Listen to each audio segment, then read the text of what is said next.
Ayu Prameswari menatap langit pagi dari beranda rumah kontrakannya di Sukabumi. Angin sejuk khas pegunungan berembus lembut, membawa ketenangan di tengah kesibukannya. Ia baru saja membereskan rumah setelah menyiapkan sarapan untuk anak sematawayangnya, Rafa. Sejak 2 tahun lalu, hidupnya berubah drastis setelah bercerai dari suaminya yang tak pernah bisa ia andalkan. Dulu, Ayu percaya bahwa pernikahannya dengan Bayu akan membawa kebahagiaan. Namun, setelah beberapa bulan menikah, ia mulai melihat sisi gelap pria itu. Bayu kecanduan minuman keras, menghabiskan uang untuk judi, dan semakin jarang pulang. Jikapun pulang, ia sering dalam keadaan mabuk, marah-marah tanpa alasan, dan kadang mengamuk. Ayu mencoba bertahan, berharap suaminya akan berubah. Tetapi kenyataan berkata lain. Saat Rafa lahir, Ayu semakin sadar bahwa ia tidak bisa terus hidup dalam ketakutan. Bayu bukan hanya boros, tetapi juga mulai menjual barang-barang di rumah untuk berjudi. Keuangan mereka hancur, dan Ayu seringkali harus meminjam uang demi mencukupi kebutuhan sehari-hari. Namun, yang paling menyakitkan adalah ketika Bayu tak pulang selama berminggu-minggu tanpa kabar, meninggalkannya, dan Rafa dalam kesulitan. Puncaknya terjadi ketika Bayu pulang dalam keadaan mabuk berat dan mengamuk, merusak perabotan di rumah. Rafa yang masih bayi menangis ketakutan, dan saat itulah Ayu merasa cukup. Ia tidak ingin anaknya tumbuh dalam lingkungan yang penuh kekerasan dan ketidakpastian. Dengan tekad yang bulat, ia menggugat cerai dan memilih hidup sendiri demi masa depan yang lebih baik. Kini, setelah 2 tahun berlalu, Ayu mulai bangkit kembali.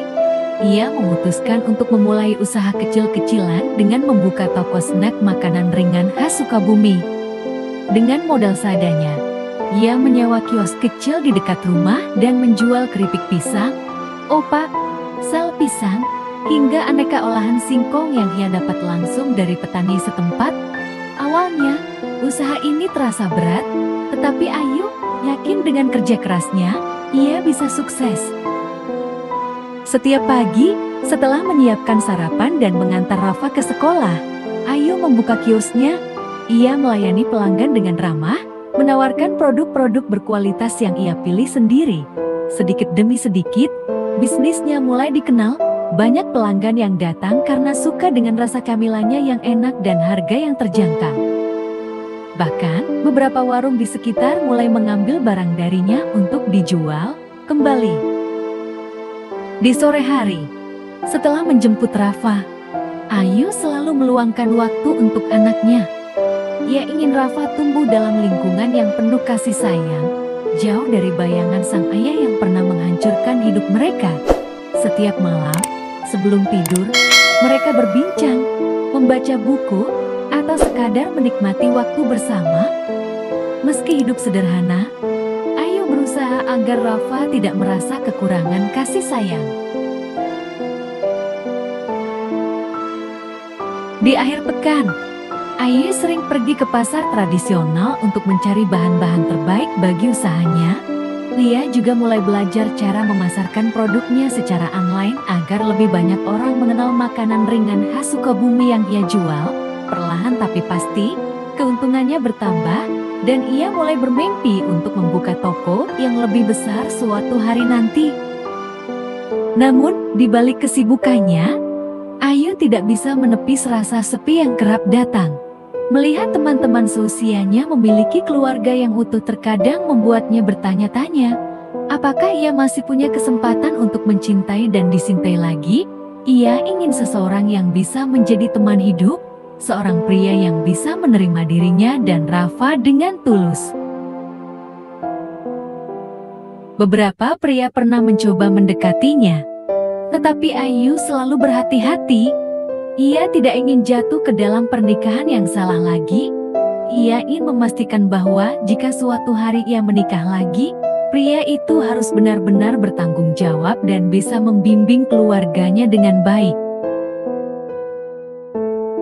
Malam-malamnya sering ia habiskan di beranda, menatap langit yang dipenuhi bintang. Ia tahu bahwa hidupnya belum berakhir, bahwa masih ada banyak hal yang bisa ia capai. Namun, di lubuk hatinya yang terdalam, ia tetap menyimpan harapan untuk memiliki seseorang yang bisa berbagi suka dan duka dengannya. Apakah masih ada pria yang mau menikahi seorang janda muda dengan anak satu? Apakah masih ada yang mau menerima masa laluku yang penuh luka? Pertanyaan itu terus menghantui pikirannya. Namun, Ayu tahu bahwa saat ini, yang paling penting adalah membangun masa depan untuk dirinya dan Rafa. Ia akan terus bekerja keras, terus berusaha, dan terus berdoa. Jika suatu hari Allah mengirimkan seseorang untuknya, ia akan menerimanya dengan hati terbuka.